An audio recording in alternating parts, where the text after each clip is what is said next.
আল্লাহ সুবহানাহু ওয়া তাআলা ডাক দিয়ে বলে, বান্দা আমার জমিনে গিয়ে তুমি আমি খোদারে ডাকো, আমার ওয়াফাদারি করো, আমার ইয়াদগারি করো, গোলামি করো, ইবাদত করো। এ বান্দা তুমি আমার কদমের মধ্যে সিজদা দাও, আমার জন্য রুকু করে আমি আল্লাহকে রাজি করার চেষ্টা করো। আমি আল্লাহ বলেছি, ওয়া কাদা রাব্বুকা আল্লা তা'বুদু ইল্লা ইয়্যাহু ওয়া বিল ওয়ালিদাইনি ইহসানা। আল্লাহ পাক রব্বুল ইজ্জত বলছেন, এই বান্দা জমিন ইবাদত চলবে আমার, জমিন আমার, আসমান আমার, বান্দা তুমিও আমার, তোমার জীবনও আমি আল্লাহর দান, তোমার মৃত্যু আমি আল্লাহ দেব, তোমার নামাজটাও হতে হবে আমার জন্য। আরেক আয়াতে বলছেন আল্লাহ, কুল ইন্না সলাতি ওয়া নুসুকি ওয়া মাহইয়ায়া ওয়া মামাতি লিল্লাহি রাব্বিল আলামিন। বান্দার এ টু জেড জীবন থেকে মৃত্যু মাঝখানে যা হবে সব হতে হবে আল্লাহর জন্য। জুড়ে বলেন সুবহানাল্লাহ। সব তার জন্য, আল্লাহর জন্য। ইবাদতের মালিক আল্লাহ, রুকু আল্লাহর জন্য, সাজদা আল্লাহর জন্য, কিয়াম আল্লাহর জন্য, সালাত আল্লাহর জন্য। নামাজের মধ্যে আমরা যা করব সবগুলো আল্লাহর জন্য, সব আল্লাহর জন্য। বান্দা কদম দিবে তাও আল্লাহর জন্য, বান্দা জমিন থেকে কদম উঠাইবে তাও আল্লাহর জন্য। বান্দার সিনাতে একমাত্র একজন থাকবে, তিনি হচ্ছে রব্বুল ইজ্জত। আল্লাহ ডাক দিয়ে বলে, হে আমার বান্দা, আমি আল্লাহ ছাড়া অন্য কারোর ইবাদত করা যাবে? জোরে বলেন যাবে? স্রষ্টার উপরে কাউকে অ্যাকসেপ্ট করা যাবে না? যাবে না। এরপর আল্লাহ বলছেন, ও বান্দা এরপর আরেকটা ডিউটি দিলাম, ওয়া বিল ওয়ালিদাইনি ইহসানা। আমি আল্লাহর ইবাদতের পরে বান্দা তুমি তোমার ঘরের মধ্যে গিয়ে দুটা নিয়ামত আমি তোমার ঘরের ভিতরে দিয়ে দিলাম। একটা নিয়ামতের নাম মা, আরেকটা নিয়ামতের নাম হচ্ছে বাবা। বলে ওই দুটা নিয়ামতের কদর করো, তাদের প্রতি ইহসান করো, তাদেরকে সম্মান করো, তাদের কদর করো, তাদের গোলামি করো, তারা যা বলে তা করো। ও বান্দা শুধু তা নয়, তুমি বান্দাকে আমি যে তোমার মা বাবার নসল দিয়ে দুনিয়াতে পাঠাইলাম, তাদের প্রতি সেই রূপ দয়া করো যে রূপ দয়া করেছে ছোট্ট অবস্থায় তারা তোমার সাথে, তুমি বলতে পারতা না, কিন্তু মা বাবা নির্ধারিত টাইমে আহার তোমার মুখে দিয়ে দিত, তুমি বলতে পারতা না, মা আমার শীতকাল ঠান্ডা লাগছে, আমারে কম্বলটা একটু দিয়ে দাও না, তুমি বলতে পারতা না, কিন্তু মা, সেই মা রাতের 3টার পরেও চোখ খুলে যখন দেখে সন্তান কম্বলের বাইরে চলে গেছে, মা আপন দায়িত্বে কম্বলটা তোমার গায়ের উপর দিয়ে দিয়েছি। কিন্তু আজকে দুঃখজনক হলেও সত্য, যেই মারা নিঃস্বার্থভাবে আমাদেরকে ভালোবেসেছে, আমাদের জন্য নিজের জীবনটা কোরবান করেছে, যেই বাবা না খেয়ে নিজ সন্তানকে খাবার দিয়েছে, নিজে না পরে সন্তানকে পরিয়ে দিয়েছে, নিজের চাহিদাকে দাফন করে সন্তানদের চাহিদা পূরণ করেছে, আজকে সেই বাবা সেই মা তার সন্তানদের কাছে ভাগাভাগির পাত্র হয়ে যাচ্ছে। বড় মিয়া কই আমরা 4 ভাই 6 দিন করে ভাগ করে নি, বা 7 দিন করি, নাউজুবিল্লাহ জোরে বলেন। সন্তান যদি 2টা হয়, এক ভাই বলে আমি 15 দিন খাওয়াইবো, ছোট মিয়া তুমি 15 দিন খাওয়াও। সন্তান যদি 3টা হয়, তাইলে এক ভাই বলে আমি 10 দিন, মেজো মিয়া 10 দিন, বড় মিয়া 10 দিন, মা বাবাকে নিয়ে ভাগাভাগি করে। আর মা, ওই মা যে মা একা 3টা সন্তানকে সমান তালে সময় দিয়েছে, সমান তালে আহার দিয়েছে, মা এটা করে নেই, সকালে আমার ছোট সন্তানরে খাওয়াইলাম, দুপুরে মাঝরাটারে খাওয়াইব, বিকেলে বড়টারে খাওয়ান দিব, মা এটা করে নাই। মা বাবা সমান তালে 24টা ঘন্টা একইভাবে 3টা সন্তানকে ভালোবেসেছে, মায়ার বাঁধন আঁকড়ে ধরেছে, আগলে রেখেছে। শুধু তা নয় মুসলমান, মা ওই মা যে বাবা দুনিয়ার জমিন থেকে যাওয়ার আগেও 1 গানি থাকুক, 1 বিঘা থাকুক, অল্প থাকুক, সমান করে তারা 3 ভাইকে ভাগ করে দিয়ে যায় কি যায় না? কথা ঠিক কি না? কিন্তু আজকে সন্তান মাকে নিয়ে ভাগাভাগি করে। কিছু কিছু পরিবারে এরকম আছে, বড় মিয়া কয় প্রত্যেক মাসে আমি 10,000 দিব, অথবা আমি 2,000 দিব, অথবা আমি 5,000 দিব। ছোট মিয়া তুমি কয় হাজার দিবা? কয় আমি 5,000 দিব। কয় মা বাবা আলাদা থাকবে, আমার মা রান্না করবে নাউজুবিল্লাহ, অথচ একই ঘরের ভিতরে সে তার স্ত্রীকে নিয়ে সুন্দর সুন্দর খাওন রান্না করে করে খাই। আপন মাটারে দেয় না, বাইরের জন্য ৫,০০০ টাকা বরাদ্দ করে দিয়েছে। এমন সময় হয় মাঝে মধ্যে মার বাবারা এসে বলে, ছোট মিয়া, ওগো আমার সন্তান আমার ওষুধ ফুরিয়ে গিয়েছে, আমাকে টাকা দাও। কয় আব্বা আমি না আমার মাসের এই ৫,০০০ টাকা দিয়ে দিয়েছি, আবার কি টাকা? কই আগামী মাসের আগে আমি আর আপনারা টাকা দিতে পারবো না। বড় মিয়ার কাছে যান, বড় মিয়ার কাছে যাই। বাবা আবার কি কথা বলে? বড় মিয়া বলে, আমি বাবা তোমারে আমার ভাগের ৫,০০০ টাকা দিছি, ওষুধের জন্য আবার কিসের টাকা? সব টাকা তুমি খরচ করে ফেললা কেন? এটা কি আমার দোষ নাকি? যাও যাও ছোট মিয়ার কাছে যাও। তাহলে আজকের সমাজে মুসলমান আমরা এটাই ফিল করছি। আজকের সমাজে এই যে এমন অবস্থা চলছে, গত ৪ থেকে ৩ দিন আগে একজন ব্যক্তি আমার ফোন দিয়ে কয়, ওজোর আমি একটা আপনার কাছে সিদ্ধান্ত নিতে চাই, আপনার থেকে একটা পরামর্শ চাই। আমি বললাম কি পরামর্শ চান? সে আমাকে বলেছে, ওজোর আমি আমার স্ত্রীকে বিয়ে করার পর আমার মায়ের সাথে স্ত্রীর যায় না, বারবার ঝগড়াঝাটি হয়, আমি নিজেকে আলাদা করে ফেললাম, একই ঘরে আছি, মা বাবাও আছে, কিন্তু আমরা আলাদা খাই, মা বাবা আলাদা খাই, কিন্তু দেখতেছি এরপরও স্ত্রীর সাথে আমার মায়ের যায় না, তাদের সুসম্পর্ক নষ্ট হয়ে গেছে। বিদায় আমি সিদ্ধান্ত নিতে চাচ্ছি, আমি কি ঘর থেকে বাইরে হতে পারবো নাকি? আপনি একটু পরামর্শ দেন। জোরে বলেন নাউজুবিল্লাহ। আমারা বলছে আমি আরেকজনের কথা বলছি না।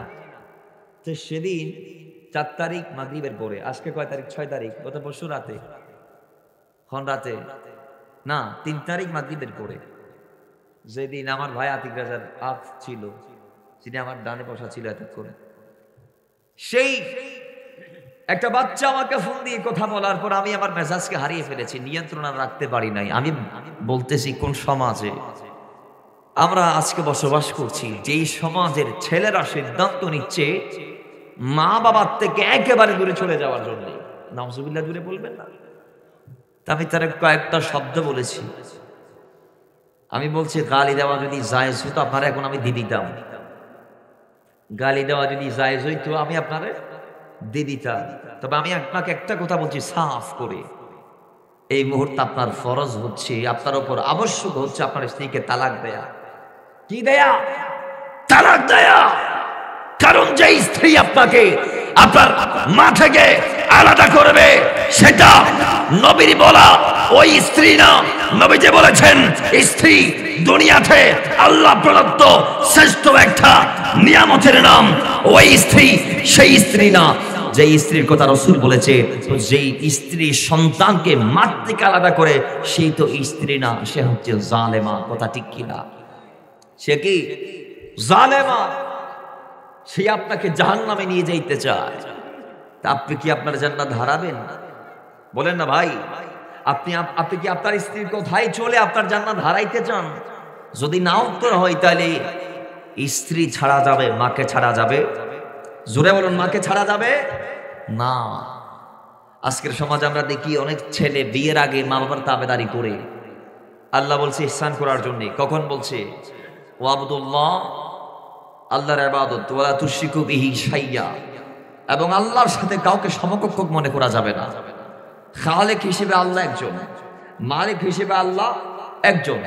আল্লাহর ইবাদতের পর আল্লাহ বলছেন ওয়াবিল ওয়ালিদাইনি ইহসানা, তোমার মা বাপ যে আছে তাদের ইহসান করো, তাদের প্রতি দয়া করো, তাদের হক আদা করো, তাদের গোলামি করো, তাদের সেবা শুশ্রূষা করো। কারণ কি? কারণ একটাই, আমি আল্লাহ যে বলেছি আমার ইবাদত করো, ওয়াবুদুল্লাহ অথবা ওয়াকাদা রাব্বুকা আল্লা তা'বুদু ইল্লা ইয়াহু, এই ইবাদতের কথা যে আমি আল্লাহ বলেছি, সেই ইবাদত যেটা তুমি করবে আমার জন্য, সেটা যদি মকবুল তুমি করাইতে চাও, তাহলে দ্বিতীয় আরেকটা দায়িত্ব আমি তুমি বান্দার দিলাম, সেটা হচ্ছে ওয়াবিল ওয়ালিদাইনি ইহসানা।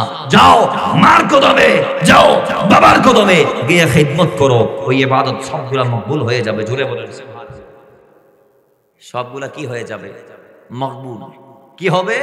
মকবুল। আর যদি ইবাদত করলেন কিন্তু মার কদরটা করলেন না, ইবাদতটা করলেন, আল্লাহরে ডাকলেন, মসজিদ নির্মাণ করলেন, মসজিদ দুনিয়াতে অনেক বড় করে বাঁধি দিলেন, মাদ্রাসা বাঁধি দিলেন, হাসপাতাল বাঁধি দিলেন, সব করলেন সংস্কার কাজ, কিন্তু নিজের মাটারে এহসান করতে পারেন নাই, মাটার হকটা আদা করতে পারেন নাই, বাবাটারে যখন যেটা দেওয়া দরকার ছিল সেটা দিতে পারেন নাই।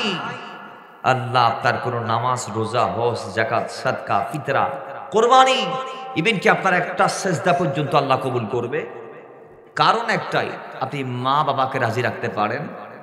এজন্য রাসূল বলেছেন হাদিসে পাকে, আল্লাহ নবীর দরবারে একদিন এক সাহাবী এসে ডাক দিয়ে বলে, মা বাবার প্রতি সন্তানের কর্তব্য কি, কিংবা সন্তান মা বাবাকে কি করবে আমরা জানতে চাই। আল্লাহ নবী সঙ্গে সঙ্গে উত্তর দিলেন, রিদা রাব্বি ফি রিদাল ওয়ালিদ ওয়া সাখাতু রাব্বি ফি সাখাতিল ওয়ালিদ। সিহাসিতার মধ্যে অন্যতম যেটা তিরমিজি শরীফ, সেই তিরমিজি শরীফের মধ্যে হাদিস কানা এসেছে, আল্লাহ নবী রাহমাতুল লিল আলামিন ডাক দিয়ে বলে, যে বান্দারা মা বাবার সন্তুষ্টি অর্জন করতে পেরেছে, যে বান্দা মা বাবাকে রাজি রাখতে পেরেছে, ওই বান্দা আল্লাহ আল্লাহ রাসূলকে রাজি রেখেছে, ওই বান্দা আল্লাহ আল্লাহ রাসূলকে রাজি করে ফেলেছে, ওই বান্দা আল্লাহ আল্লাহর হাবিবের পছন্দের হয়ে গিয়েছে। আর যে বান্দা দুনিয়ার থেকে মা বাবাকে রাজি রাখতে পারে নাই, তাদের যথাযথ মর্যাদা দিতে পারে নাই, মা বাবার খেদমতটা আঞ্জাম দিতে পারে নাই, আল্লাহর নবী বলে ওই বান্দার উপর আল্লাহ নারাজ। আল্লাহ সুবহানাহু ওয়া তাআলা যার উপর নারাজ, সে কখনো কি জান্নাতে যাইতে পারবে? না, না, পারবে না। যে বান্দা আল্লাহরে রাজি রাখেছে, যে বান্দা আল্লাহরে রাজি করতে পেরেছে, যে বান্দা দুনিয়ার জমিন থেকে আল্লাহর মতো আল্লাহর পছন্দের ব্যক্তি হয়েছে, ওই বান্দা জমিন থেকে যাবে আল্লাহর পছন্দের ব্যক্তি হওয়ার কারণে। আল্লাহ তাকে যাওয়ার সঙ্গে সঙ্গে ফাদখুলি ফি ইবাদি ওয়াদখুলি জান্নাতি, সে জান্নাতে যাবে। কথা ঠিক কি না? কিন্তু আপনি দুনিয়াতে আসলেন, আল্লাহ যে বলেছে মার কদর করতে, বাবার খিদমত করতে করতে পারেন নাই। নবী বলে, মা যদি নারাজ হয় আল্লাহ নারাজ, মা রাজি তো আল্লাহ রাজি, তো মারে নারাজ করে গেলেন, তা আপনার নামাজ কি আপনারা জান্নাত দিবনি? বলেন না ভাই, আপনার নামাজ কি আপনারা জান্নাত দিবেনি? দিবে না। হাদিসে পাক আসছে, আল্লাহর নবী এই হাদিস কানা ইমাম বুখারী শরীফে নোট করেছেন, ইমাম মুসলিম রাদিয়াল্লাহু তাআলা মুসলিম শরীফে নোট করেছেন, মিশকাতুল মাসাবির 18 নং পৃষ্ঠার মধ্যে এসেছে, আর ইবনে মাসউদিন قال سألت النبي صلى الله تعالى عليه وسلم أي العمل أحب إلى الله تعالى। আল্লাহ নবীর গোলাম ইবনে মাসউদ বলে, আমি আল্লাহর নবীকে জিজ্ঞেস করলাম, ইয়া রাসূলুল্লাহ, আল্লাহর কাছে পছন্দের আমল কি কি? আমি জানতে চাই আল্লাহ কোন কোন ইবাদত সবচেয়ে বেশি পছন্দ করে আমি জানতে চাই। সঙ্গে সঙ্গে কল আল্লাহর নবী উত্তর দেই, as-সালাতু লিওয়াক্তিহা, সময় হলে নামাজটা আদায় করা আল্লাহর কাছে বড় প্রিয়। জোরে বলে বান্দা যে নামাজ পড়বে আল্লাহ এটাই চায়। সুবহানাল্লাহ, জোরে বলেন। 2 নম্বরে সাহাবী ডাক দিয়ে বলে, কুলতু সুম্মায়ুম, ইয়া রাসূলুল্লাহ, এরপর কোন আমলটা আল্লাহ পছন্দ করে? আল্লাহ নবী ডাক দিয়ে বলে, খালা বিরুল ওয়ালিদাইন, বান্দা মা বাবার সেবা করবে, আল্লাহ এটা চাই। এবং কেউ যদি মা বাবার সেবা করে, মা বাবার প্রতি ইহসান করে, দয়া করে, আল্লাহ সেই আমলটাকে মকবুল করে নেই, সেই আমলটা আল্লাহর পছন্দের। এরপর সাহাবী বলে, কুলতু সুম্মায়ুন, এরপর কোন আমলটা আল্লাহর কাছে প্রিয়? আল্লাহ নবী বলে, ক্বালা আল জিহাদু ফিস সাবিলিল্লাহ, বান্দা আল্লাহর রাস্তায় জিহাদ করবে, এটা আল্লাহ চাই। কেউ যদি আল্লাহর রাস্তায় জিহাদ করে, কেউ যদি রবের দেয়া পথে জিহাদ করে, আমার আল্লাহ ওই বান্দার আমলটাকে অত্যন্ত পছন্দনীয় হিসেবে মকবুল করে নেই। জোরে বলেন সুবহানাল্লাহ। তাহলে এখানেও 2 নম্বরে যেটা আছে সালাতের পরে মার খিদমতের কথা, হাদিসেও কোরআনেও আসছে, ইল্লা ইয়াহু ওয়া বিল ওয়ালিদাইনি ইহসানা। কোরআনে আসছে ওয়াবুদুল্লাহ ওয়া লা তুশরিকু বিহি শাইয়্যান ওয়া বিল ওয়ালিদাইনি ইহসানা। কোরআনে আসছে ওয়া ওয়াসাইনাল ইনসানা বিওয়ালিদাইহি। বাবার আমার, তাহলে বোঝা গেল সব আয়াত মিলিয়ে আল্লাহ পাক বারবার এলান দিচ্ছে, ইবাদতের পরে, আমি আল্লাহর গোলামের পরে তুমি তোমার বাড়িতে গিয়ে মা বাবার খেদমত করো। কেন আল্লাহ তার ইবাদতের পরে মা বাবার কথা বললেন? এটার ব্যাখ্যায় আমরা চমৎকার একটা হাদিস বলতে পারি, যে হাদিসের রাবি হচ্ছে হযরতে আনাস রাদিয়াল্লাহু তাআলা। আল্লাহ নবীর সাহাবী হযরত আনাস বলছে, এটা তানবীহুল গাফিলিনের মধ্যে এসেছে 57 পৃষ্ঠার মধ্যে। ফাকি আল্লামা আবুল্লাহ সামারকান্দি বলছেন, ওই নবীজির একটা গোলাম ছিল, নবীজির একজন সাহাবী ছিল, নবীজির একজন যুবক সাহাবীর নাম ছিল হযরত আলকামা। আলকামা একদিন মৃত্যু মুখে পতিত হলো। তার হঠাৎ করে দেখা গিয়েছে, তার স্ত্রী দেখছেন সে আর আগের অবস্থায় নাই, তার মুমূর্ষ সাকরাত আরম্ভ হয়ে গিয়েছে, সে দুনিয়ার থেকে যাবে যাবে এরকম অবস্থা যখন ফিল করছে তার স্ত্রী, তখন সে একটা কাজ করেছে। যে আল্লাহর নবী বলেছে যে তোমরা যখন দেখবা তোমাদের কোনো ভাই, তোমাদের কোনো বোন মৃত্যু সজ্জায় ছটফট করছে, ওয়াজাত সাকাতুল মৌতি, আল্লাহ যে বলেছে একদিন সাকাতুল মৌত আসবে, মৃত্যু যন্ত্রণা আসবে, সেই মৃত্যু যন্ত্রণা সত্য, নবী বলেছেন এটা হাত কোরআন দিয়ে এলান দিয়েছে। তো ওই সাকারাতের বিছানায় যখন আলকামা ছটফট করে, তখন আলকামার স্ত্রী বলে, নবীজির সেই বাণীটা আমার সেদিন মনে হয়েছে। নবীজি বলেছেন যখন কোনো ঈমানদার মৃত্যু মুখে পতিত হবে লাকিনো, তখন তোমরা তাকে কলমার তালকিন দাও, তার কানে কানে গিয়ে কলমাটা শিখিয়ে দাও, পড়ে দাও লা ইলাহা ইল্লাল্লাহ মুহাম্মাদুর রাসূলুল্লাহ, লা ইলাহা ইল্লাল্লাহ মুহাম্মাদুর রাসূলুল্লাহ। এই কলমাটা তোমরা কানে কানে গিয়ে শিখিয়ে দাও, কলমার এই তালকিনটা মাইয়াতকে দিয়ে দাও। এই জিনিসটা যখন তোমরা মাইয়াতের কানে কানে গিয়ে বলবা, হয়তোবা মাইয়াত তোমাদের কথায় সেও কলমাটা পড়ে জান্নাতের টিকিটটা নিয়ে দুনিয়ার জমিন থেকে যাইতে পারে। একটু জোরে বলেন না সুবহানাল্লাহ। আলকামার স্ত্রী আর দেরি করে নাই, সেই স্বামীকে কলমা শিখিয়েছে অনেকবার, একবারের পর একবার সে চেষ্টার পর ব্যর্থ হয়েছে, কারণ জবান বন্ধ। জবান কি? মৃত্যুর আগে আগে জবানটা আল্লাহ বন্ধ করে দিয়েছেন। এখন কি করা যায়? সে আর দেরি না করে নবীর কদমে গেলেন, গিয়ে ডাক দিয়ে বলে, ইয়া রাসূলুল্লাহ, আমি আলকামার স্ত্রী, আমার স্বামী আলকামার জন্য আপনার কদমে আমি হাজির হয়েছি। ও রাসূল, এই অবস্থা আমার স্বামী মনে হয় বেশিক্ষণ দুনিয়াতে থাকতে পারবে না, মনে হয় সে বেশিক্ষণ আর বাঁচবে না, সে চলে যাবে। ইয়া রাসূলুল্লাহ, আপনি একটা ব্যবস্থা করে দেন, আমার স্বামীটা যেন কলমাটা পড়ে যাইতে পারে। রাসূলুল্লাহ, আমি দেখছি তার জবান বন্ধ, আর কথা বলতে পারছেন না। আমি এতবার করে চেষ্টা করলাম কলমা পড়ানোর জন্য, সে পারে নাই। বারংবার আমি শিখিয়ে দিয়েছি, তারপরে সে পড়তে পারে নাই, জবানটা খুলতেও পারছেন না, জবান আল্লাহ বন্ধ করে দিয়েছেন। আমি চেষ্টার পর না পেরে ব্যর্থ হয়ে আপনি নবীর কদমে এসেছি। ইয়া রাসূলুল্লাহ, আপনি তাড়াতাড়ি যে কোনো একটা ব্যবস্থা পদক্ষেপ গ্রহণ করুন। আল্লাহ নবী ডাক দিয়ে বলে, কে আছো? চারজন সাহাবী আল্লাহ নবীর কদমে হাজির হলেন। হযরত আলী রাদিয়াল্লাহু তাআলা, হযরত বেলাল রাদিয়াল্লাহু তাআলা, হযরত আম্মার রাদিয়াল্লাহু তাআলা, হযরত সালমান রাদিয়াল্লাহু তাআলা, এই চারজন সাহাবী আল্লাহ নবীর কদমে ডাক দেওয়ার সঙ্গে সঙ্গে হাজির হলেন। নবী তাদেরকে দায়িত্ব দিলেন, একটি মাত্র দায়িত্ব, যাও যাও গোলামরা, যাও যাও আমার সঙ্গীরা, যাও যাও আমার সাহাবীরা, তোমাদের ভাই আলকামার ঘরে গিয়ে তোমাদের একটি দায়িত্ব যে আমার গোলাম আলকামাকে তোমরা কলমার তুলকিন দিবা। জোরে বলেন সুবহানাল্লাহ। কি দিবা? কলমার তালকিন দাও, কলমা পড়াই দাও তাকে। বাবার আমার চারজনে মিলে গেলেন, যাওয়ার পর এক একজনের পর এক একজন ট্রাই মারে। হযরত আলী রাদিয়াল্লাহু তাআলা, হযরত বেলাল রাদিয়াল্লাহু তাআলা, হযরত আম্মার রাদিয়াল্লাহু তাআলা, হযরত সালমান রাদিয়াল্লাহু তাআলা, চারজন সাহাবী যৌথ প্রচেষ্টা করলেন। আবার ভিন্ন ভিন্ন ভাবে এক একজন এক একবার চেষ্টা করলেন, পারে নাই। না পেরে তারা চারজন মিলে সিদ্ধান্ত নিয়ে বলে, যাও যাও আমাদের চারজন থেকে একজনকে তাড়াতাড়ি নবীর কদমে পাঠাইয়া দাও, যেন সেই গিয়ে আল্লাহর নবীকে সংবাদটা জানিয়ে দেই। আমরা যে কাজে এসেছি সেই কাজে সাকসেস হতে পারি নাই, সেই কাজে আমরা পরিপূর্ণ হয়নি। রাসূল আমাদেরকে যেই দায়িত্ব দিয়ে, যেই ডিউটি দিয়ে, যেই জিম্মাদারি দিয়ে পাঠিয়েছি, আমরা তা রক্ষা করতে পারি নাই, আমরা পারি না, আমরা ব্যর্থ। নবীকে গিয়ে খবর দাও। হযরত বেলাল দৌড় মারলেন, আল্লাহ নবীর কদমে গেলেন। আল্লাহ নবীকে গিয়ে ডাক দিয়ে বলে, ইয়া রাসূলুল্লাহ, অনেক চেষ্টার পর তারা পারে নাই, আমিও পারি নাই, এখন কি করা যায়? আল্লাহ নবী এবার ভাবনার মধ্যে পড়ে গেলেন। রাহমাতাল লিল আলামিন ডাক দিয়ে বলে, বেলাল, আমি তো বুঝতে পারছি না কেন তার এই অবস্থা। সেই আমার গোলাম ছিল, সাজ্জা সাহাবী, অন্তরে তার আমি নবী আছি, সে মুনাফিক ছিল না। এরপর কেন এই অবস্থা, এটা জানতে হলে তার মাকে প্রয়োজন, তার বাবারে প্রয়োজন। যাও যাও তার বাড়িতে যাও, মা বাবার দুইজনের জারে পাও নিয়ে আসো। বেলাল গেলেন আলকামার বাড়িতে, আবার গিয়ে দেখলেন বাবা নাই, মা আছে।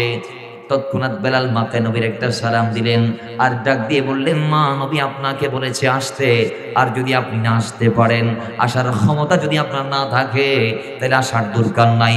আল্লাহর নবী বলেছে তিনি নিজে হেঁটে হেঁটে আপনার ঘরে চলে আসবে। জোরে বলেন সুবহানাল্লাহ। নবী বলেছে আসতে পারলে আসেন, ভালো, আসতে না পারলে সমস্যা নাই। ও দুনিয়ার মানুষ, আজকের সমাজে আমাদের ভিতরে কিছু রাষ্ট্রনীতি, আমাদের ভিতরে কিছু রাষ্ট্রের যোগ্য যোগ্য ব্যক্তি যারা বিচারকের ভূমিকায় আছে, কাউকে চেয়ারম্যান আমরা বানিয়েছি, কাউকে এমপি আমরা বানিয়েছি, কাউকে ইউপি মেম্বার আমরা বানিয়েছি। দুনিয়ার জমিনের মধ্যে এই সিস্টেম আমাদের ভিতরে নাই। আমাদেরকে অনেক বৃদ্ধ বাবাকে টেনে হিসড়ে বিচারকের আদালতের কাঠগড়ায় তোলা হয়। আমাদের অনেক গ্রামের পঞ্চায়েতরা বিচার করে কয় মুখের বাবরে ডাকি নিয়ে আসো, কয় তারা আসার ক্ষমতা নাই বৃদ্ধ মানুষ, কয় বৃদ্ধ হলে কি হয়েছে ডোলনাতে করে নিয়ে আই, বলে আসে না নাই। এটা করা যাবে না, এটা বলা যাবে না। মুসলমান যেখানে রাহমাতুল লিল আলামিন সর্বশ্রেষ্ঠ নবী এবং রাসূল, তার উপরে কোন নবীকে আল্লাহ মাকাম দেই নাই, তার চেয়ে দামি কোন রাসূলকে আল্লাহ দুনিয়াতে প্রেরণ করে নাই, যার ব্যাপারে আল্লাহ খুদ এলান দিয়েছে, ওয়া রাফা'না লাকা যিকরাক। হাবিব আমার, আপনার শানকে আমি এত ছাতে নিয়ে গিয়েছি, কোন নবীকে আমি আল্লাহ এত উপরে নিয়ে যাই নাই, কোন নবীর শান আমি আল্লাহ এত ছাতে নিয়ে যাই নাই যত ছাত আমি আপনারে নিয়েছি। জোরে বলেন সুবহানাল্লাহ। ওই শ্রেষ্ঠ নবী, নবীদের নবী, রাসূলের রাসূল বলে, যাও বেলাল, আলকামার মাকে সালাম দাও, আসতে পারলে ভালো, আসতে বলো, আসতে যদি না পারে আসার দরকার নাই, তাহলে বলবা আমি নবী নিজে হেঁটে তার মায়ের ঘরের মধ্যে যাব, তার ঘরের মধ্যে যাব। এবার মাকে গিয়ে নবীর এই পেগাম যখন বেলাল পৌঁছাই দিলেন, মা ডাক দিয়ে বলে, নবী কেন আমার ঘরে আসবে? নবী হচ্ছে মালিক আর আমি হচ্ছে গোলাম, আমি তার অনুসারী উম্মত। আমার দায়িত্ব নবীকে মেনে নেওয়া, নবীর কদমে কদমে চলা, আমার দায়িত্ব নবীর দরবারে যাওয়া। আল্লাহর নবী আমার কাছে আসুক এটার চেয়ে আমি নবীর কাছে যাওয়াটা আমি পছন্দ করি। জোরে বলেন সুবহানাল্লাহ। বাস তিনি চলে গেলেন, নবীর সাথে মোলাকাত, আল্লাহ নবীর সাথে কুশল বিনিময়, সালাম বিনিময়, এরপর কালাম শুরু। আল্লাহ নবী ডাক দিয়ে বলে, ও মা, আমি জানতে চাই আপনার সন্তানের নামাজ সম্পর্কে বলুন। ছেলে নামাজ কেমন পড়তো? মা বলে 100। রাসূল বলে রোজা কেমন রাখতো? মা বলে পারা একদম পরিপক্ক রোজাদার। আমার ছেলে গোটা রমজানের 30টা দিন তিনি রোজা পালন করতো, সিয়াম পালন করতো আল্লাহর ভয়ে। নবীজি বলে সদকা কেমন করতো? মা জানতে চাই। মা ডাক দিয়ে বলে, ইয়া রাসূলুল্লাহ, সদকার বেলায় আমার ছেলে 100। মা ডাক দিয়ে বলে, এবার রাসূল আপনি আর কি জানতে চান? নবী বলে, সব বুঝেছি, সব পেয়েছি, একটা জিনিস এবার বাকি আছে জানার, সেটা হচ্ছে মা আপনি বলুন আপনার সন্তানকে আপনি ভালোবাসেন কি বাসেন না, আপনি তার উপর রাজি কি রাজি না, আমি জানতে চাই। মা সঙ্গে সঙ্গে চোখের পানির ফোঁটাগুলা বিসর্জন দিয়ে বলে, ইয়া রাসূলুল্লাহ, আমি আমার সন্তানের উপর নারাজ, আমি তার উপর রাজি না। কারণ কি? কারণ একটাই, সে আমার উপর তার স্ত্রীকে প্রাধান্য দিয়েছে, সে আমি মায়ের চেয়ে তার স্ত্রীকে বেশি মূল্যায়ন দিয়েছে। ইয়া রাসূলুল্লাহ, আমি তার দৃষ্টি আমি মর্মাহত হয়েছি। আমার ঘরের মধ্যে আমার সন্তান আছে, আমার চেয়ে তার স্ত্রী বেশি প্রমুখ, আমার ছেলে কর্তৃক হয়েছে, আমার ঘরে আমি মায়ের চেয়ে সে তার মুখে বেশি প্রাধান্য দিয়েছে। ইয়া রাসূলুল্লাহ, এই জন্য আমি তার উপর নারাজ। আল্লাহ নবী সঙ্গে সঙ্গে বলে, মার কোনো জানার দরকার নাই, আর কিছু জানতেও চাইব না, যান আপনি মা সসম্মানে বাড়িতে চলে যান। আর আমি বলছি, বেলাল শোনো, যাও যাও তাড়াতাড়ি কিছু কাঠ জোগাড় করো, আমি আমার আলকামাকে জ্বলন্ত আগুনের পায়লা দিয়ে কাঠ দিয়ে জ্বালাবো। জোরে বলে নাউজুবিল্লাহ। কি দিয়ে জ্বালাবে? কাঠ দিয়ে আগুন ধরি। মা বলে, রাসূল কার জন্য? কয় আপনার সন্তানের জন্য কাঠ। নবী কেন? কয় আগুন জ্বালাইব। আগুনে কি করবেন? কয় আপনার ছেলেরে পোড়াইব। রাসূল মুসলমানকে পোড়ায় নাকি? আল্লাহ নবী বলে, অবশ্যই পোড়াবো। আরে মুসলমান পোড়ানো কি ধরনের কথা?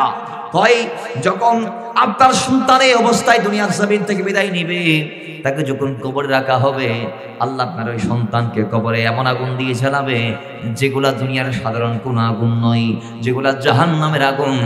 ওই আগুন দুনিয়ার আগুনের চেয়ে কোটি গুণ বেশি ভয়াবহ, মারাত্মক আগুন। মা যদি ভালো চান, সন্তানের যদি ভালো চান, সন্তানকে যদি অন্তর থেকে ভালোবেসে থাকেন, তাহলে মাফ করে দেন, ঢাই ভালো হয়।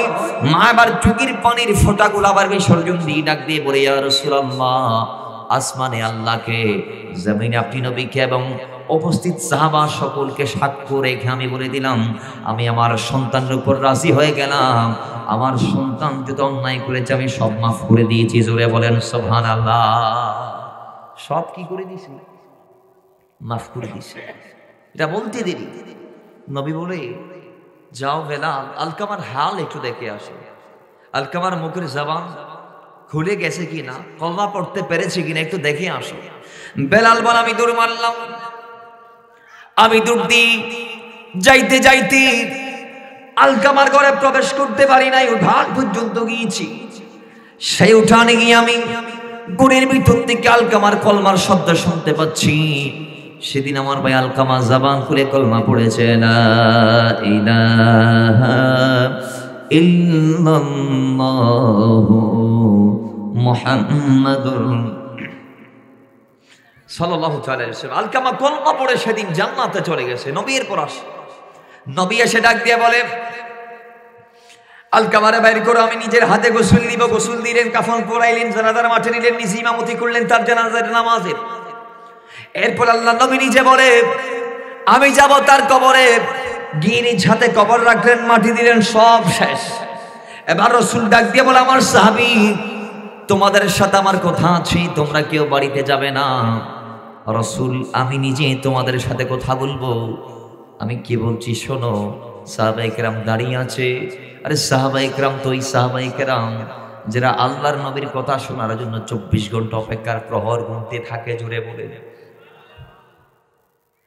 রাসূল ডাক দিয়ে বলে, শোনো, আলকামার জীবন দিকে তাকাও। তার জীবনীতে নামাজের কোনো ঘাটতি ছিল না, তার জীবনীতে কোনো রোজার ঘাটতি আমি দেখি নাই। আমি দেখি নাই, তার মাও দেখে নাই। মা সাক্ষ্য দিয়েছে, আমিও সাক্ষ্য দিয়েছি। সেই দুই হাত ভরে সাদকা করেছে, ইসলামের জন্য যুদ্ধের ময়দানে গিয়ে জিহাদ করেছে। কিন্তু এত বড় একজন সাহাবী, শুধুমাত্র তার অপরাধ এতটুকু, সে তার মাকে গালমন্দ করে নাই, মারধর করে নাই, বাদ না দিয়ে উপোস রেখে নাই। শুধু এতটুকু তার অপরাধ যে তার স্ত্রীকে সে মায়ের চেয়ে বেশি গুরুত্ব দিয়েছে, মাকে একটু অবমূল্যায়ন করেছে। এতটুকু তার অপরাধ। আল্লাহ নবী ডাক দিয়ে বলে, এতটুকু অপরাধের কারণে ওই আলকামা মৃত্যুমুখে আল্লাহ তার জবানে তালা দিয়ে দিয়েছে, কলমা শেয়ার করতে পারছে না। এই সাহাবীরা কিয়ামত পর্যন্ত আনেওয়ালা উম্মতদেরকে বলে দিও তোমরা, যে আমার কোন উম্মত যদি তার নামাজ, তার কুরবানি, তার সাদকা, তার উমরা, তার হজ, তার যাকাত, তার সব ইবাদত যদি আল্লাহর দরবারে মকবুল করিয়ে নিতে চায়, তাইলে যেন মাকে প্রাধান্য দেয়, মার খেদমত করে, বাবার গোলামি করে। কারণ মা বাবাকে যে কোনো বান্দা যদি পিছ দিয়ে দেয়, মা বাবাকে যদি অবমূল্যায়ন করে, আল্লাহর কসম সেই দুনিয়ার জমিন থেকে ঈমান নিয়ে যাইতে পারবে না। জোরে বলেন নাউজুবিল্লাহ। ঈমান নিয়ে যাইতে পারবে না। মসজিদ কমিটির সভাপতি হওয়া যাবে, মসজিদ নির্মাণ করে দেওয়া যাবে, স্বর্ণ দিয়ে মসজিদ বানাই দিলেও আল্লাহ মাফ করবে? জোরে বলেন না। আমাদের সমাজে কিছু আছে, এতিম মিসকিনদের ভাত খাওয়ায় কিন্তু নিজের মারে। আমাদের সমাজে এমন কিছু আছে, নিজের ঘরে কম্বল নাই, আরেকজনের ঘরে কম্বল বিলায়। আছে না নাই? এমনও বান্দা আছে, আজকে শীতকাল, বর্তমানে শীতকাল, আমরা জানি শীতকাল আসলে বৃদ্ধদের অসুখ বেড়ে যায়।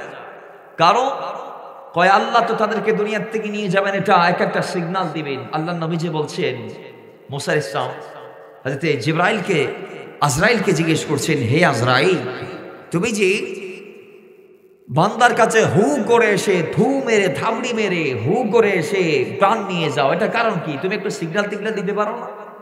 একটু বলি তুলি আসতে পারো না? কয় আমি সিগন্যাল দেই তো। কিভাবে? কয় বান্দার যখন জ্বর আসবে, এটা মৃত্যুর প্রথম আলামত। এটা মৃত্যুর কি? তখন তাকে মৃত্যুর জন্য প্রস্তুতি করা দরকার, প্রস্তুতি গ্রহণ করা দরকার। বান্দা যখন চোখে কম দেখবে, সেটা মৃত্যুর আলামত। এটা আমি বান্দার জানাই দিচ্ছি যে একটু পরে তুমি ওই 1 বছর, নাইলে 10 বছর, নাইলে 20 বছর, নাইলে 40 বছর, এরপরে তোমার হায়াত শেষ। বান্দা যখন কানে কম শুনে, এটা মৃত্যুর আলামত। এটা কি? মৃত্যুর। বান্দার হাত আগের মতো কাজ করছে না, পা আগের মতো কাজ করছে না, বান্দা আগের মতো বলতে পারে না, এটা মৃত্যুর আলামত।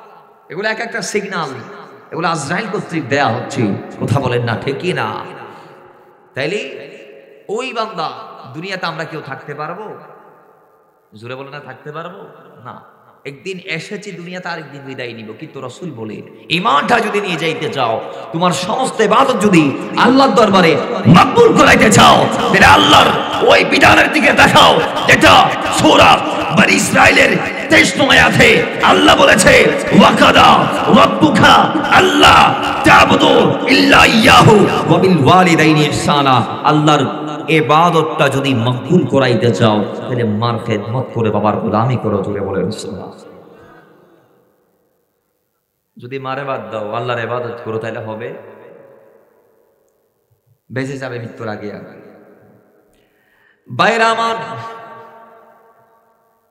আল্লাহ নবীর আরেক হাদিসের মধ্যে আরো চমৎকার আসছে। আল্লাহ নবী ডাক দিয়ে বলে, ও দুনিয়ার মানুষ, শোনো শোনো, মা বাবা তারা কত বড় নিয়ামত। আন্নাল জাহিমাতা জাইলান নবী সাল্লাল্লাহু আলাইহি ওয়াসাল্লাম ফাকাল ইয়া রাসূলুল্লাহ আরাদতু আন আকসুমা ওয়া কাদ জিতু আশতাশিরুক ফাকাল হাল লাকা মিন উম্মিন ক্বালা নাআম ক্বালা ফাআলজামাহা ফাইন্নাল জান্নাতা ইনদা রিজালাইন। হযরত জাহিমা নামে একজন ব্যক্তি নবীর কদমে গেল।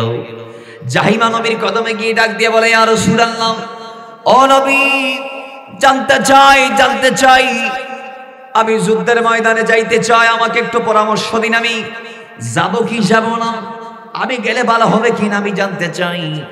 জাহিমা গেলেন নবীর কাছে পরামর্শ করবে যুদ্ধে যাওয়ার জন্য। আল্লাহ নবী ডাক দিয়ে বলে, তুমি বলো তোমার ঘরে কোনো মা আছে নাকি? সাহাবী বলে, নাম ইয়া রাসূলুল্লাহ, মা আছে। রাসূল বলার যুদ্ধের ময়দানে যাওয়ার দরকার নাই, তোমার জান্নাত তোমার মায়ের কদমের নিচে।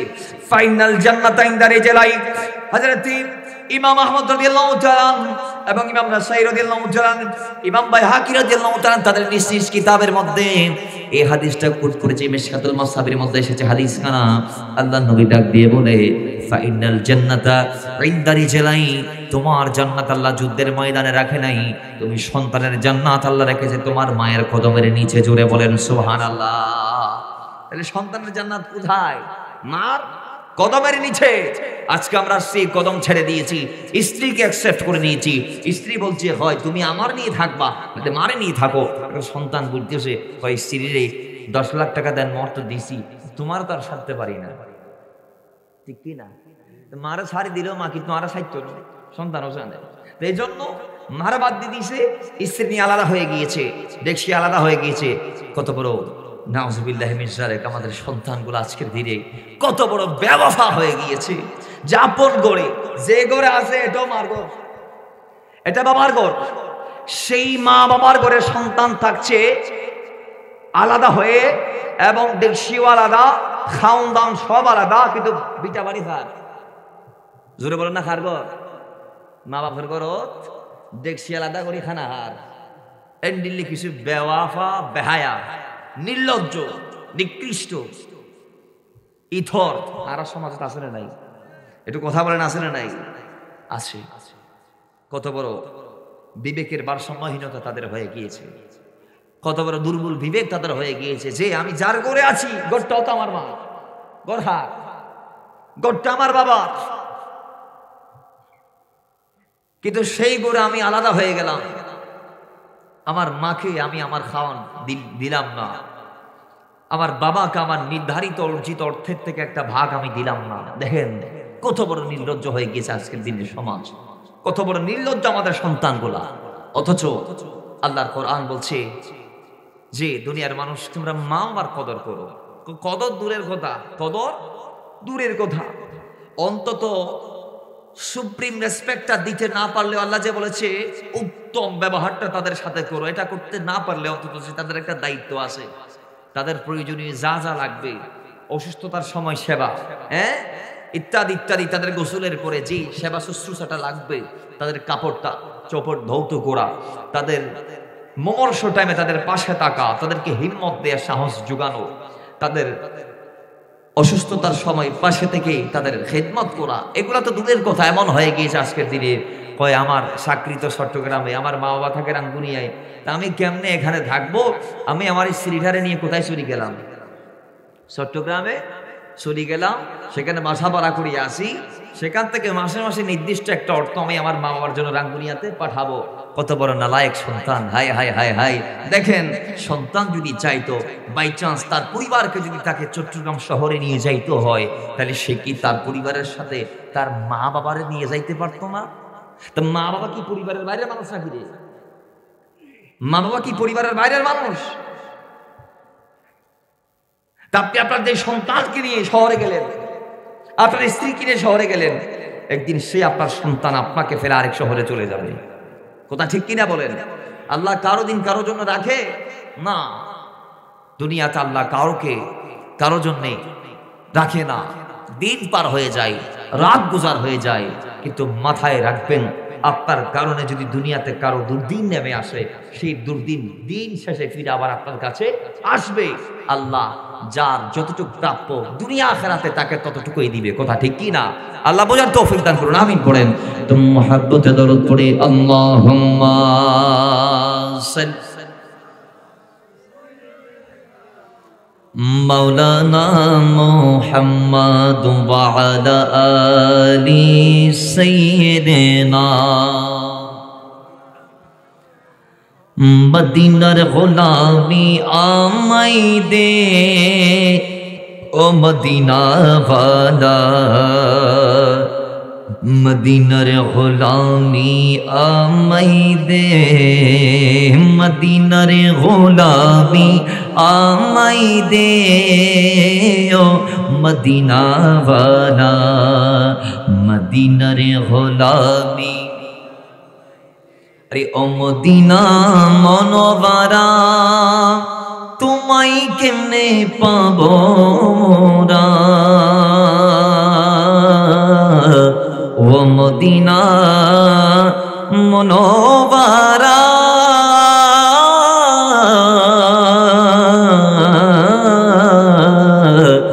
ও মদিনা মনোবারা, তোমায় কেমনে পাবো মোরা, ফয়েজ মনোবার করে দে ও মদিনা ওয়ালা, মদিনার গোলামি আমাই দে, মদিনার গোলামি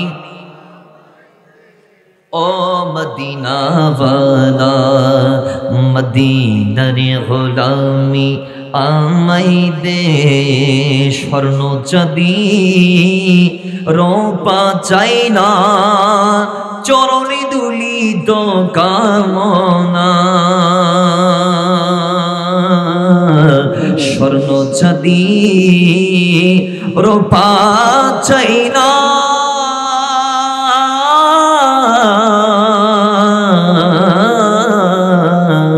স্বর্ণ চাঁদি রূপা চাই না, চরণে দুলিত কামনা, ভাঙ্গা কিসমত জোড়া লাগাই দে ও মদিনা ওয়ালা, ভাঙ্গা কিসমত জোড়া লাগাই দে ও মদিনা ওয়ালা, মদিনার গোলামি আমাই দে, বলি মদিনার গোলামি ও মদিনা ওয়ালা, মদিনার গোলামি আমাই দে। আল্লাহুম্মা সাল্লি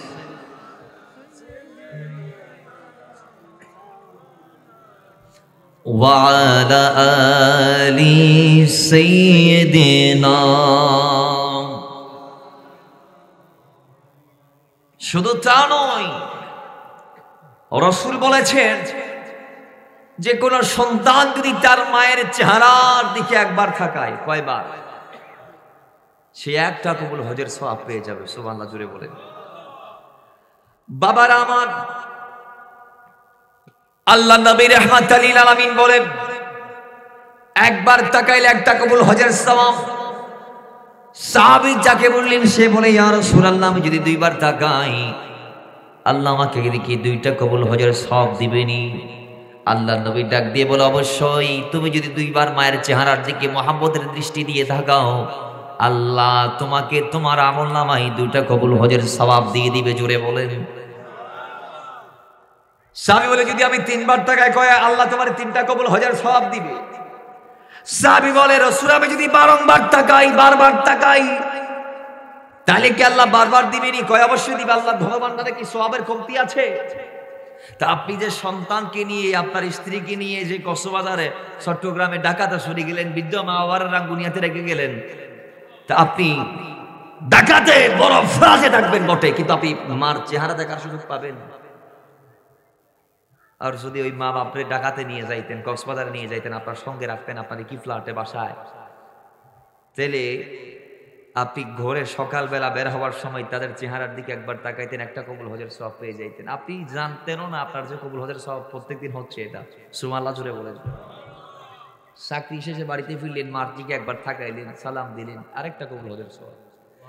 আসরের টাইমে আপনি আপনার বাজার করার জন্য বাড়ির বাইরে যাচ্ছেন, বাজারে যাচ্ছেন, মাকে গিয়ে বললেন মা আমি বাইরে যাচ্ছি, তাকাইলেন মার দিকে, আরেকটা কবুল হজের সওয়াব। মাগরিবের সময় বাজার করে ব্যাগ নিয়ে মায়ের হাতে দিয়ে বললেন মা আজকে গোড়া এনেছি, তাকাইলেন, আরেকটা কবুল হজের সওয়াব। সুবহানাল্লাহ।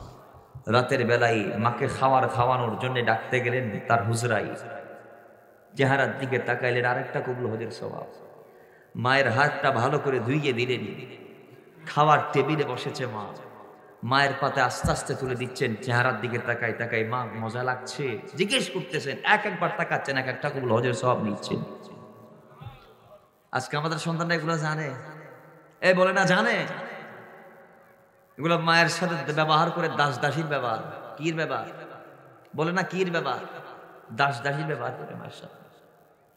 আমাদের সন্তান যখন 18 বছর এর আগে পরে চলে যায়, সন্তানগুলা তখন দুর্দর্শ টাইপের হয়ে যায়, না শুনে মায়ের কথা, না শুনে বাবার কথা, না মায়ের কথা, না এলাকার মুরব্বী বর্গের কথা, না ওস্তাদদের কথা। আজকের সমাজে আমরা দেখছি পরীক্ষার হলে ছাত্র ওস্তাদকে মারধর পর্যন্ত করেছে।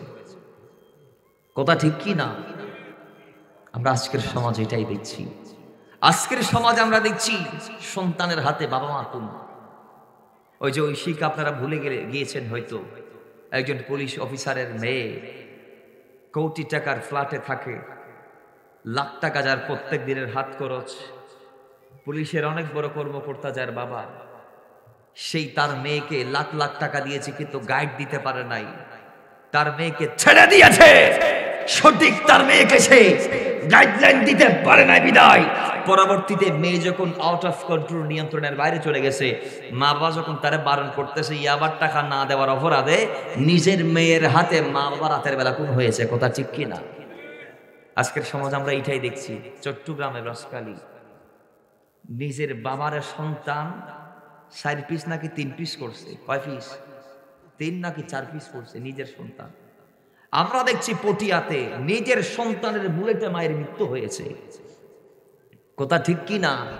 বাবার ইন্তেকালের 1 মাস যাইতে পারে নাই, আমেরিকার থেকে ছেলে এসে গুলি করে মাকে মেরে ফেলেছে। নাউজুবিল্লাহ জুড়ে বলেন। আপনি এই সমাজে বসবাস করছেন, যেই সমাজ আজকে এমন ভাবে ক্যান্সারের মতো দুরারোগ্য ব্যাধি ইমানের চারদিকে ছড়িয়ে গিয়েছে, আপনি ওষুধ দিয়েও এটাকে নিয়ন্ত্রণ করতে পারবেন না।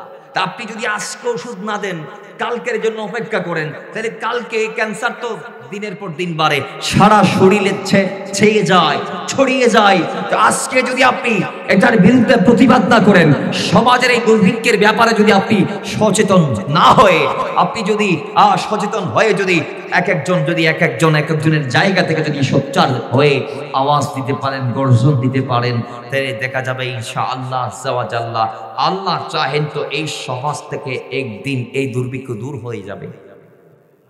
কথা ঠিক কি না? আর যদি এগুলার বিরুদ্ধে রুখে না দাঁড়ান, এগুলার বিরুদ্ধে মিম্বরে কথা না বলেন, মাহফিলে কথা না বলেন, তাহলে দেখবেন দিন দিন মায়ের প্রতি অত্যাচারকারী সন্তানের সংখ্যা বাড়তেই আসে। কথা ঠিক কি না? এক সময় দেখবেন পাবজি আর ফ্রি ফায়ারের জন্য এমবির টাকা না দেওয়ার অপরাধে মা বাপরে মারি দিয়েছিল। এরকম আপনারা নজির দেখবেন সামনে, আমি বলে গেলাম। কারণ বর্তমানে স্মার্টফোন যেভাবে বেড়ে গেছে, আমাদের সমাজের প্রত্যেকের হাতে হাতে এই অ্যান্ড্রয়েড, আইফোন, এগুলা ইত্যাদি ইত্যাদি ডিভাইসগুলো আছে। যেগুলোর মাধ্যমে আজকের সমাজ আমরা দেখছি ম্যাক্সিমাম অপরাধ যুবকরা করছে এই ডিভাইস, একটা মোবাইলকে কেন্দ্র করে। আজকের সমাজ আমরা এটাই দেখছি, এবং যুবক তার জীবনের সবচেয়ে বেশি টাইম এই মোবাইলকে দিয়ে দিচ্ছে। যে সময়টা সে আল্লাহ রসুলকে দিয়ে উনি আল্লাহ হওয়ার কথা, যে সময়টা যুবক আল্লাহ রসুলের কদমে কোরবান করে সেই আরশের নিচে ছায়া পাওয়ার কথা, আজকে যুবক সেই সময়টা দিচ্ছে ফেসবুক আর ভাবছি ফ্রি ফায়ার। কথা ঠিক কি না? জোরে বলো না ঠিক কি না? ও যুবক আমার বাবারা, আল্লাহ আমাদেরকে কি নির্দেশ দিয়ে দুনিয়াতে প্রেরণ করেছে, আজকে কেন আমরা এমন হয়ে যাচ্ছি? আল্লাহ নবীর সাহাবী একদিন নবীর কদমে গেলেন, ডাক দিয়ে বলে, ইয়া রাসূলুল্লাহ, ও মদিনাওয়ালা, আমি জানতে চাই, এই হাদিস কেনা বুখারী মুসলিমের মধ্যে আসে, মিশকাতুল মাসাবির 458 পৃষ্ঠার মধ্যে আসে। সাহাবী ডাক দিয়ে বলে, মানে হাকুন নাসি বিহুসনিস সুহবাত, ইয়া রাসূলুল্লাহ, আমার এই সমাজে পুরো পৃথিবীতে কায়নাতে ছড়িয়ে ছিটিয়ে হাজার শুভাকাঙ্ক্ষী আছে, অনেক আপনজন আছে, মা আছে, বাবা আছে, ভাই আছে, বন্ধু আছে, স্ত্রী আছে, পুত্র আছে, সন্তান আছে, সন্ততি আছে। সব দুনিয়ার আপনজনের ভিতরে, এত আপনজনের ভিড়ে সবচেয়ে দামি ব্যবহার আমি কার সাথে করব, উত্তম আচরণ কার সাথে করব, সবচেয়ে রেসপেক্টেবল জায়গায় আমি কাকে বসাবো, একদম সর্বোচ্চ সম্মানের চূড়ায় আমি কাকে রাখবো? রাসূল বলে, ফারা মুক, তোমার মাকে। সাহাবী এবার ডাক দিয়ে বলে, ক্বালা, এরপর রাসূল আমি জানতে চাই, সুম্মা আইয়ুন, এরপর কে? নবী বলে, আবার তোমার মা। সাহাবী বলে, এরপর কে? নবী আবার কি উত্তর দিলেন, তোমার মা। রাসূল তিনবার মায়ের কথা বলার পর সাহাবী বলে, নবী এরপর কে? কয় তোমার বাবা। এরপর কে? কয় তোমার আত্মীয় স্বজন। জোরে বলেন। তাহলে কয়বার বলছে নবী মার কথা? জোরে বলেন, কয়বার বলছি মার কথা? তিনবার। তার মানে বোঝা গিয়ে যে সদাচার পাওয়ার, সৎ ব্যবহার পাওয়ার, উত্তম আচরণ পাওয়ার, সম্মান পাওয়ার সবচেয়ে বড় হকদার হচ্ছে মা। কে? জোরে বলেন কে? এখন আমরা মনে করি বিয়ের পরে সদাচার পাওয়ার সবচেয়ে বড় হকদার হচ্ছে স্ত্রী। কি? জোরে বলো না কি? স্ত্রী। আমরা আসনটা পাল্টাই ফেলি, মার যে আসন সেটা আমরা বউরে দিয়ে দিই বিয়ের পর।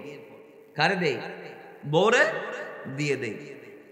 দুনিয়ার মানুষ এখন একদল বলতে পারেন, তো হুজুর আমরা কি বউকে শুধু পিটাইব? আমি বলবো না, তো কি করব? আল্লাহর কোরআন বলে দিয়েছেন, তোমাদের স্ত্রী হচ্ছে আমি আল্লাহর দেয়া শ্রেষ্ঠ একটি নিয়ামত, যেটা তোমাদের অর্ধাঙ্গিনী বলে আবার নবী ডিক্লার দিয়েছে। তোমরা তোমাদের স্ত্রীদের সাথে উত্তম আচরণটা করো, তাদের হক তাদেরকে দাও। তারা যতটুকু পাওয়ার দাবিদার, যতটুকু পাওয়ার যোগ্যতা তাদের আছে, ততটুকু তাদেরকে দিয়ে দাও। তো তারা কি পাবে?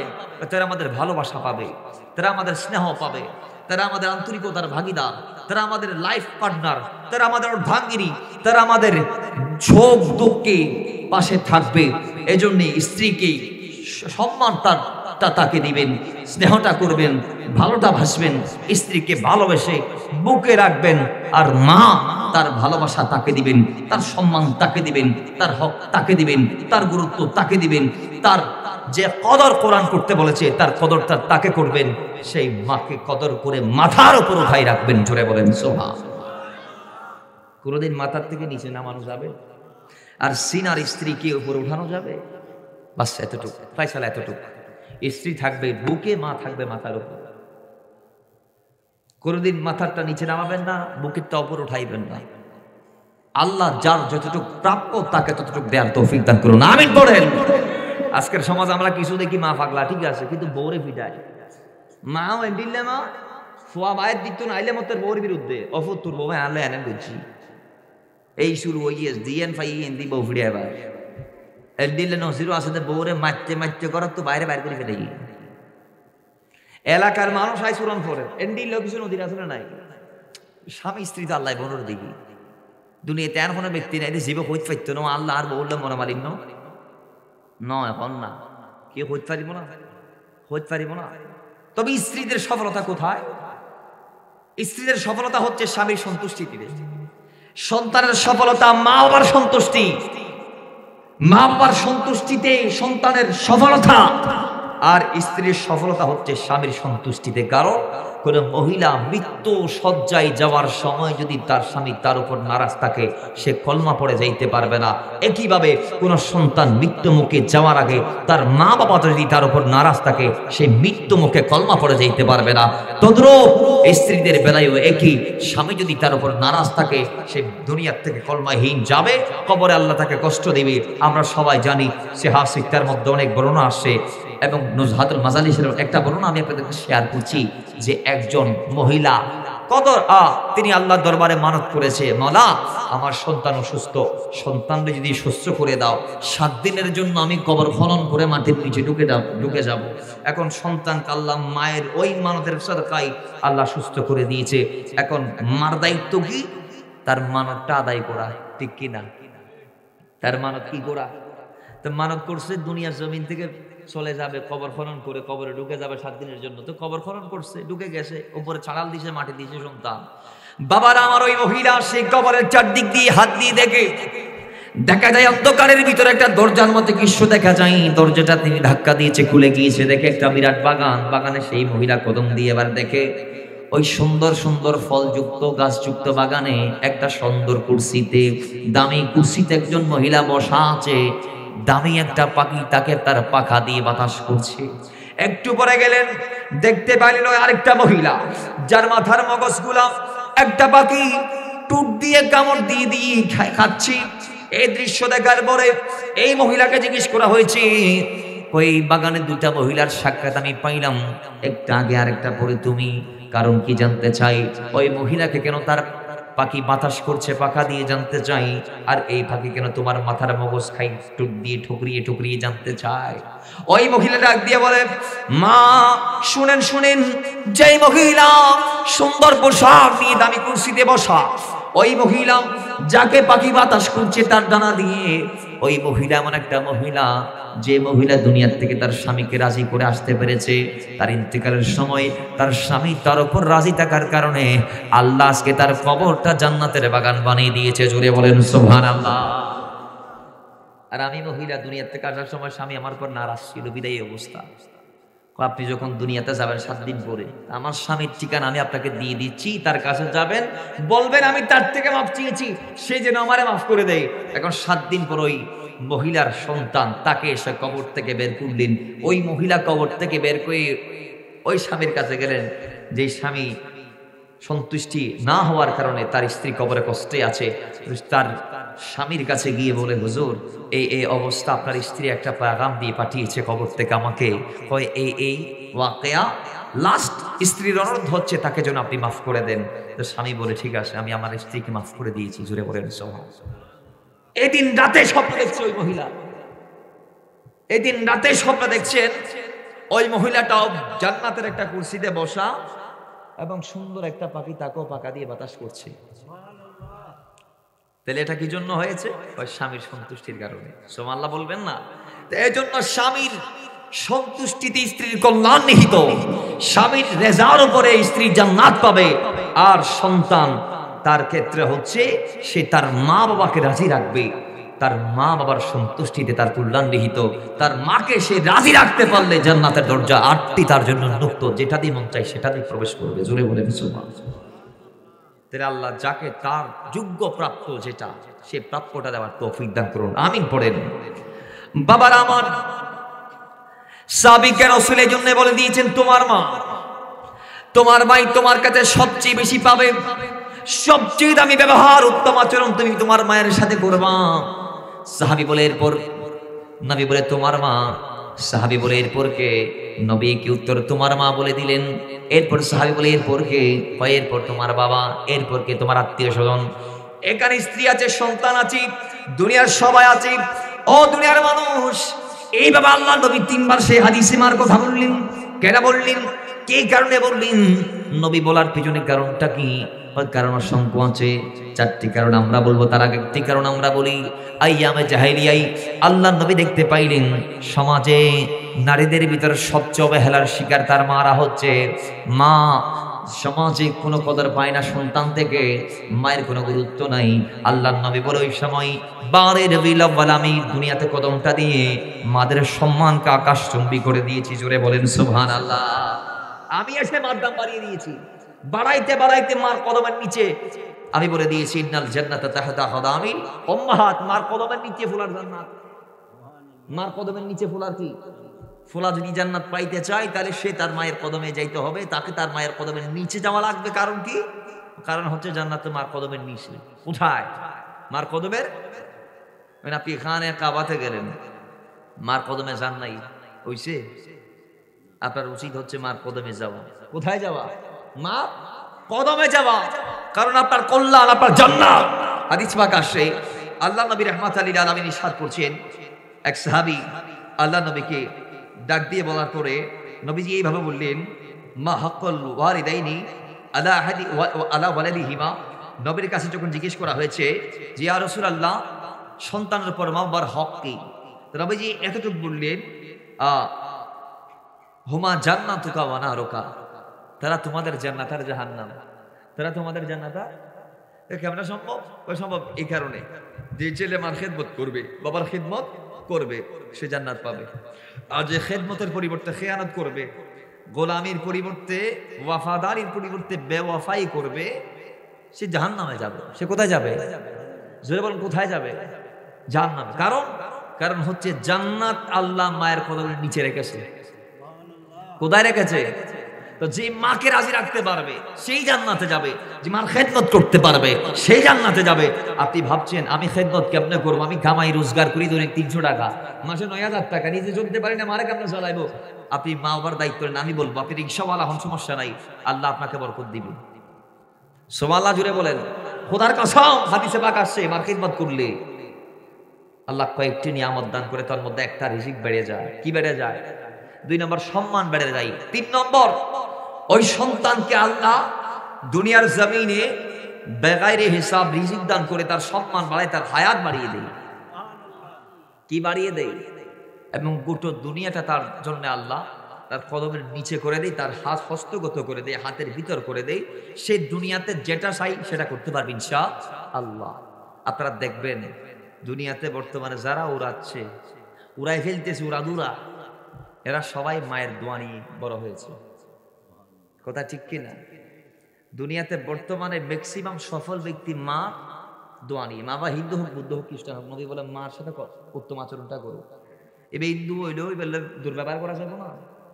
এখন তো হিন্দু ন মুসলমান, আর মা আর জন্ম দিয়ে খাওয়াইয়ে ফাইলে প্রথম আহার মুখ তুলি দিয়ে প্রথম শব্দ মার মুখ তুলে আর দি এর ব্যাগিন করানোর পর নিজের জীবন বাজি রাখি দুনিয়া দানি দিয়ে এই ব্যাগ দিনের পরও আজ আর দুর্ব্যবহার গান করে দিয়ে মাল লই। কথা ঠিক কিনা? আজকে আমরা দুর্ব্যবহারটা করছি কার সাথে? মার সাথে। বাবারা তো 24 ঘন্টা বাড়িতে থাকে না, তারা ঘন্টার পর ঘন্টা বাইরে থাকে, নির্দিষ্ট টাইমে বাড়িতে আসে আবার বাইরে যায়। কারণ তাদের দুনিয়াতে ভ্রমণ করতে হচ্ছে আমাদের জীবিকার তাগিদে। ঠিক কিনা? আমাদেরকে খাবার দেওয়ার জন্য বাবারা দূর থেকে দূরে সফর করে, কিন্তু মা তো 24 ঘন্টা করে আসে। তো ফুলা সন্তান জালেবার লাগি ফাইও মারে, খারে মারে ভাই বাবার সামনে যেতে বড় আওয়াজ হতা বলে ছটকানা মারিয়ে দে, গাল লাল করে দিবি না, বাপুর কিছু করতে পারিতে 24 ঘন্টা কোথার তা হারে। এ ঠিক ন, এটা ঠিক না। বাবার আমার মায়ের সাথে উত্তম ব্যবহার করবেন। নবী বলে আমি 3 বার মায়ের কথা বলেছি। কেন বলেছি? মুহাদ্দিসরা বলে 4টি কারণ নবী 3 বার মায়ের কথা বলেছি। মার সাথে মান হাক্কুন নাসি বিহুসনি সোহবাতি, এই কথা বলার পর ক্বালা উম্মুক সুম্মা উম্মুক সুম্মা উম্মুক, নবী 3 বার বলার পিছনে 1টি কারণ, 2টি কারণ, 3টি কারণ, 4টি, টোটাল 4টি কারণ নবী বলে দিয়েছে। তন্মধ্যে নাম্বার 1 প্রথম কারণ যেটি, সেটা হচ্ছে মা, ওই মা যেই মা আপনাকে আমাকে 10টা মাস নিজের পেটে নিয়েছে। সুবহানাল্লাহ।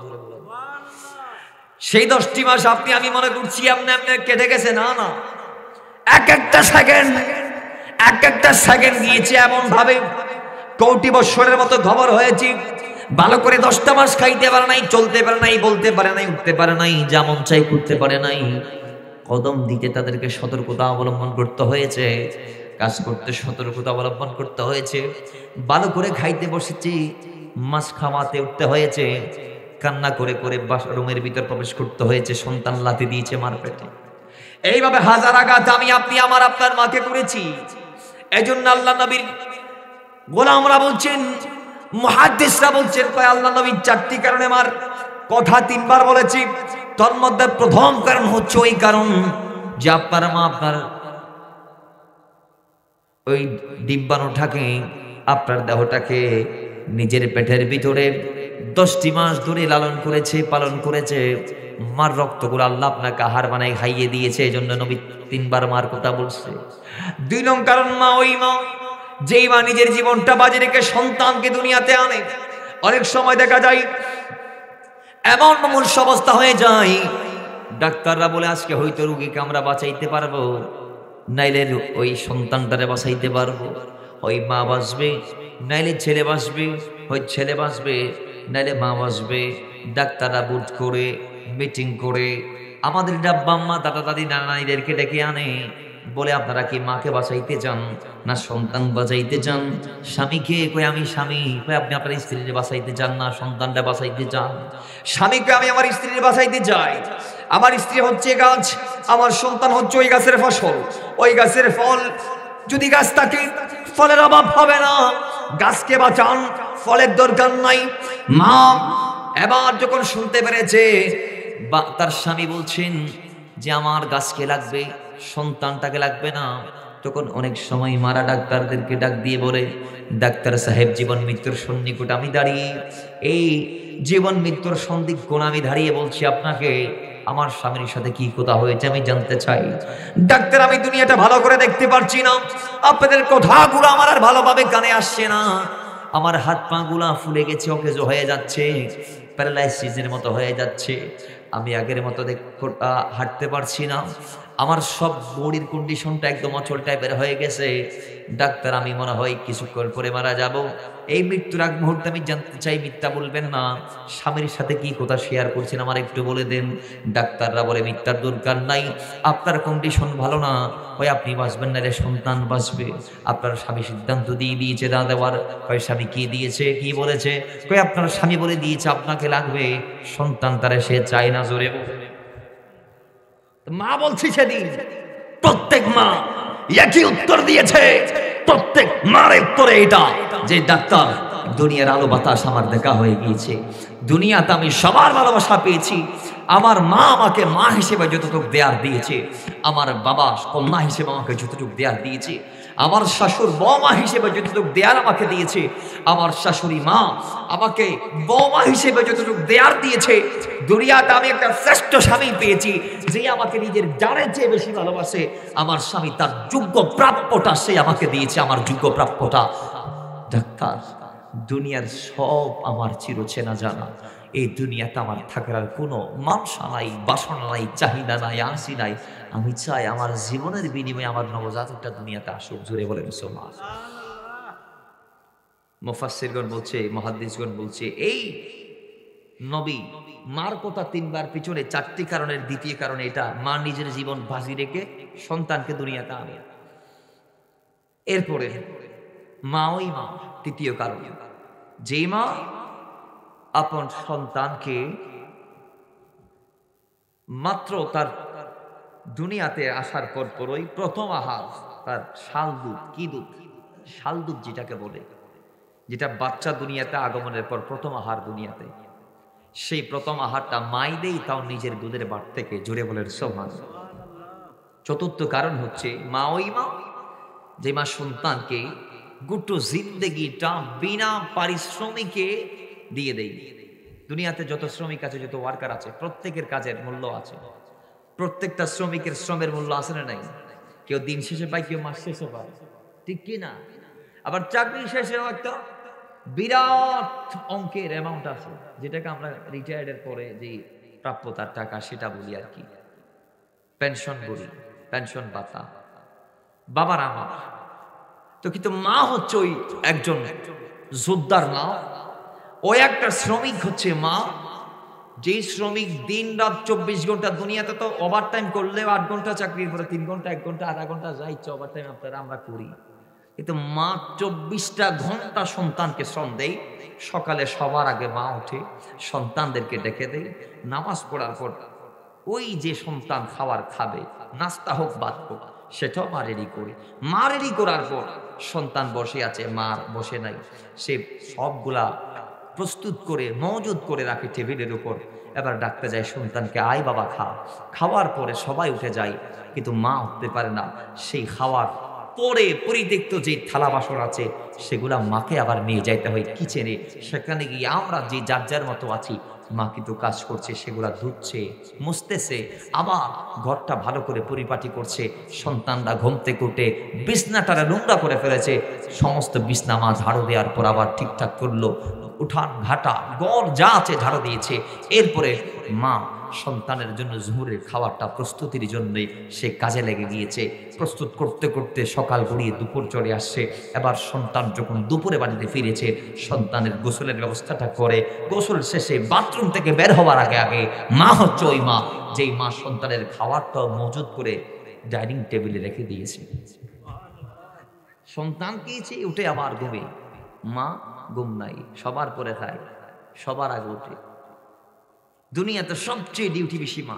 আবার আসরের পরে মাগরিবের রান্না বান্না, আবার মাগরিবের পর সন্তানকে গাইড করা, যা যা দরকার। এসারে আবার জাল তাল দিই, ওগুলার আবার একটু গরম টরম করি, আমার এগুলার বাড়ি টাড়ি মজুদ করে দিই। ডাইনিং টেবিলের উপর রিপ্রেজেন্ট করার পরে আবার সন্তানদেরকে ডাকি, সবাইরা খাওয়ান দিয়েছে, ঘুমাই পাড়াই দিস, ঘুম পাড়াই দিছে, সবাই ঘুম। মা আবার সব আবার ঠিকঠাক করে আবার গরম টরম দিই। এরপরে সবার শেষে মা ঘুমের ঘরে যায়। তাহলে এই মায়ের কি কোনো তুলনা আছে? খোদার কসম করে দিন 1 টাকা বেতন দিতে পারছি আমরা? যে আম্মা তুমি তো জন্মের পর থেকে আমার যা দেওয়ার যা না দেওয়ার সব দিছো, যা তোমার আছে ওইটাও দিছো, যা দেওয়ার সাধ্যের বাইরে সেটাও দিয়ে চেষ্টা করেছো। মা তুমি মার, আমি তো কোনোদিন শ্রমের মূল্যটা দিতে পারি নাই, এই জিনিসটা কোনোদিন বলেছেন? একজন সাহাবী মাকে কাঁধে করিয়ে হজ করাইতে নিয়ে গেছে। রাসূলুল্লাহর কাছে এসে বলে, ইয়া রাসূলুল্লাহ, আমি নিজের কাঁধে, মার কদম দিতে দিই নাই মাটিতে, নিজের কাঁধে করাই মাকে হজ করিয়েছি, আমি কি মায়ের হক আদায় করতে পেরেছি? রাসূল বলেন, না, জন্মের পর যে দুধের ফুটা প্রথমটা খাইছিল ওইটার হক এখন আদায় করতে পারো? তাহলে এদের তুলনা আছে? বাবার আমার এই জন্যে মায়ের সেবা করা লাগবে। ও দুনিয়ার মানুষ, কারণ হচ্ছে আল্লাহ নবী ডাক দিয়ে বলেছেন, আনা আবি হুরায়রা রাদিয়াল্লাহু তাআলা আনি নবী সাল্লাল্লাহু আলাইহি ওয়াসাল্লাম রাগিবান ফুহু রাগিবান ফুহু রাগিবান ফুহু ক্বালু ইয়া রাসূলুল্লাহি মান ক্বাল মান আদরাকা ওয়ালিদাইহি ইনদাল কিবরি আও আহাদুহুমা আও কিলাহুমা সুম্মা লাম ইয়াদখুলিল জান্নাহ। আল্লাহ নবী ডাক দিয়ে বলে, সে ধ্বংস হোক, তার নাসিকা ধুলাই মলিন হোক, তার নাক ধুলাই মিশ্রিত হোক, ধুলাই মলিন হোক। সাহাবী 3 বার যখন নবীর জবান থেকে কথা শুনলেন, রাকিমান ফুহু রাকিমান ফুহু, 3 বার শোনার পরে সাহাবী ডাক দিয়ে কয়, ইয়া রাসূলুল্লাহ, আপনি কার মুখে ধুলা নিক্ষেপ করেছেন, কার নাসিকা ধুলাই মলিন হোক সেটা আপনি বলেছেন, আমরা জানতে চাই। রাসূল বলে, আমি তার ব্যাপারে কথা বলছি, আমি তার দিকে ধুলাবালি নিক্ষেপ করছি যেই সন্তান মা একজনকে অথবা মা বাবা 2 জনকে বৃদ্ধ অবস্থায় পাওয়ার পরও জান্নাতটা হাসিল করতে পারে নাই, সেই সন্তান দুনিয়াতে থাকার যোগ্য নয়, সে ধ্বংস হয়ে যাক। জোরে বলে নাউজুবিল্লাহ। তাহলে এই মা বাবার কদর করার দরকার আছে না নাই? এদের কদর করবেন, আল্লাহ আপনার কদর বাড়িয়ে দিবে। মাথায় রাখবার অচিরেই আপনি আবার মা হতে যাচ্ছেন, আপনি আবার বাবা হতে যাচ্ছেন। বিয়ে করে যে মা বাপরে ভুলে গেছেন, 1 বছরের মাথায় তো আপনার একটা আসবে দুনিয়াতে, তারপর আপনি মা, তারপর আপনি বাবা। তখন আপনি আপনার মা বাবাটারা যদি সঠিক মূল্যায়নটা দিতে না পারেন, তাহলে আপনার সন্তান কি আপনাকে সঠিক মূল্যায়নটা দিতে পারবে? দিবে? একটু জোরে বলুন না, দিবে? কখনো না, কখনো না, সম্ভব না। আপনি সালাম যদি পাইতে চান, আগে সালাম দেন, তারপর আপনি সালাম পাবেন। আপনি সম্মান পাইতে যদি চান, তাহলে আগে আপনি সম্মান মানুষকে দেন, তারপর আপনি সম্মান পাবেন। এখন আপনি সম্মান দিতে জানেন না, সম্মান করতে জানেন না, সম্মানের আশা করেন, এটা তো ভুল, এটা মূর্খতা, এটা তো নিছক একটা গোড়ামি ছাড়া আর কিছু হতে পারে না।